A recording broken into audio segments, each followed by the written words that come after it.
வணக்கம். இன்னைக்கு நாம பார்க்க போற திருப்புகள் வள்ளிமலையில் இருக்கக்கூடிய முருகப்பெருமான் மீது பாடப்பெற்றது. இந்த திருப்புகள் 537வது பாடல். இந்த பாடலை அருணகிரிநாதர் நாயகன் நாயகி பாவத்துல உருவாக்கியிருப்பாரு. அதாவது முருகனை வணங்கக்கூடிய நம்மள நாயகியாகவும் முருகனை நாயகனாகவும் உருவகப்படுத்தியிருப்பாரு. பரமாத்மாவாக இருக்கக்கூடிய முருகப்பெருமான் ஜீவாத்மாவாகிய நம்மள தவறான பாதையில போகாம நம்மளை காத்து நல்வழி காட்டுறதுக்காக இந்த பாடலை படிக்கலாம். வாங்க இப்ப இந்த பாடலை பார்க்கலாம்.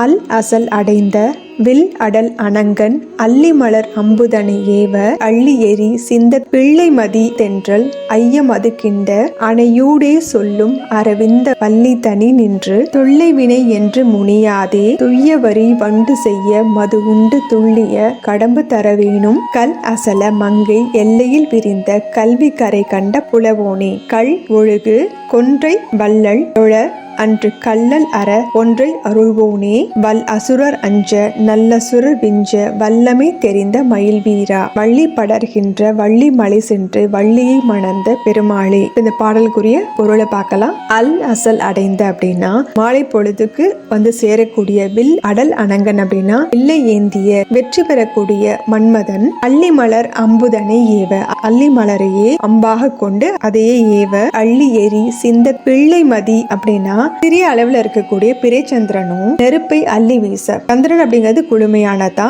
ஆனா இந்த இடத்துல வந்து அது நெருப்பை அள்ளி வீசக்கூடியதா இருக்குதாமா. தென்றல் அயம் அது கிண்ட அப்படின்னா தென்றல் காற்றுமே கூட நெருப்பை தான் அள்ளி வீசுதான். அதனால நம்மளுடைய தலைவன் ஆகிய முருகன் நமக்கு அருள் புரிவானா மாட்டானா அப்படிங்கிற சந்தேகமும் நமக்கு வருதான். அணையூடே சொல்லும் அப்படின்னா மற்றவர்கள்லாம் பேசக்கூடிய ஏச்சுக்களாலும் பேச்சுக்களாலும் அரவிந்த வள்ளி அப்படின்னா லட்சுமி தேவியை போன்றவள் அப்படின்னு இந்த இடத்துல குறிப்பிடுறாங்க. தனி நின்று இந்த மாதிரி எல்லாரும் பேசுற பேச்சுக்களால மனசு கஷ்டப்பட்டு மனம் நொந்து பஞ்சனையில் உறங்க இவள் தனிமையில் நின்று கஷ்டப்படுறாளாம். தொல்லை வினை என்று முடியாது அப்படின்னா நீ ஏற்கனவே செஞ்ச பாவத்தோட பலன்தான் இது அப்படின்னு என்ன சொல்லி வெறுக்காமல் துய்ய வரி வண்டு செய்ய. துய்ய வரி அப்படின்னா தூய்மையான வரிகளை உடைய வண்டு செய்ய மது உண்டு அப்படின்னா சிவந்த நிறத்தை உடைய மலர்ல இருக்கக்கூடிய தேனி உண்டு துள்ளிய கடம்பு தர வேணும். அந்த மாதிரி தூய்மையான வரிகளை உடைய வண்டு தேனி எடுக்கக்கூடிய கடம்ப மலர் மாலையை நீ அணிஞ்சிருக்க இல்லையா, அது எனக்கு தரணும்பா. கல் அசல மங்கை அதாவது அசலம்னா மலை,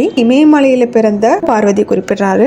எல்லையில் விரிந்த கல்வி கரை கண்ட புலவோனே அதாவது எல்லையே இல்லாம இந்த கல்வி இருக்குது இல்லையா, அதுல கரை கண்ட புலவனே அப்படின்னு முருகனை குறிப்பிடுறாரு. இதுக்கு காரணம் என்ன அப்படின்னா சிறந்த வித்யா ஞானம் அதாவது சிறந்த ஞானம் உடையவங்க யாரு அப்படின்னு பார்த்தா அவங்களுக்கு வித்வத் தாம்பூலத்தை கொடுக்கலாம் அப்படின்னு முடிவு பண்றாங்க தேவர்களும் முனிவர்களும். இவங்க எல்லாரும் அவையார் கிட்ட போறாங்க, இந்திரன் கிட்ட போறாங்க, சரஸ்வதி அகத்தியர் இவங்க யார்கிட்ட போனாலும் அங்க இந்த தாம்பூலத்தை பெறத்துக்கான தகுதி உடையவங்க கிடையாது, நீங்க வேற யாருக்கிட்டையாவது கொடுங்க அப்படின்னு சொல்லி மறுத்துறாங்க வாங்குறதுக்கு. இவங்க எல்லாரும் பார்வதி தேவியை போய் பார்க்க அவங்க நான் வாழைப்பழத்துல இருக்கக்கூடிய தோல் மாதிரி தான், எனக்குள்ள இருக்கக்கூடிய கனி முருகப்பெருமான், முருகன் தான் வித்வ தாம்பூலத்தை ஏத்துக்கக்கூடிய ஞானமுடையவன் அப்படின்னு சொன்னாங்களாம். அதை இந்த இடத்துல குறிப்பிடுறாரு. கல் ஒழுகு ஒன்றை வள்ளல் தொழ அப்படின்னா கல் ஒழுகக்கூடிய கொன்றை மலரை அணிந்த வள்ளலாகிய சிவபெருமான் உன்னை வந்து வணங்கினாரு. அன்று கல்லல் அற ஒன்றை அருள்வோனே. அவர் எதுக்கு வணங்கினார் அப்படின்னா பிரணவ மந்திரத்துக்குரிய பொருளை அவருக்கு தெளிவா சொன்னதுனால அவர் என்ன வணங்கினாரு.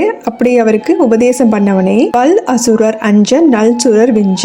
அதாவது வல் அசுரர்னாலே அரக்கர்ல குறிப்பிடுறாரு, நல்ல அசுரர் அப்படிங்கிறது தேவர்களை. இவங்க எல்லாரும் மகிழ்ச்சி அடைய விஞ்ச சந்தோஷப்பட வல்லமை தெரிந்த மயில் வீரா உன்னுடைய வலிமையை காட்டக்கூடிய மயிலை கொண்ட வீரனே வள்ளி படர்கின்ற வள்ளி மலை சென்று வள்ளி கொடிகள் இருக்குது இல்லையா அதெல்லாம் படர்ந்து இருக்கக்கூடிய வள்ளி மலைக்கு போய் வள்ளியை மணந்த பெருமாளே அப்படின்னா வள்ளியை திருமணம் செய்து கொண்ட பெருமாளே. இந்த பாடல்ல முருகப்பெருமானுடைய ஞானத்தை பற்றி குறிப்பிட்டதுனால உலக மாயிலிருந்து விடுபடக்கூடிய ஞானத்தையும் தரக்கூடிய பாடல் இது. அதோட வள்ளிமலையில இருக்கக்கூடிய முருகப்பெருமானை பற்றி பாடக்கூடிய பாடல் எல்லாமே திருமணங்களே வாழ்க்கை துணை அடையணுங்கிறவங்களும் இந்த பாடலை பாடலாம்.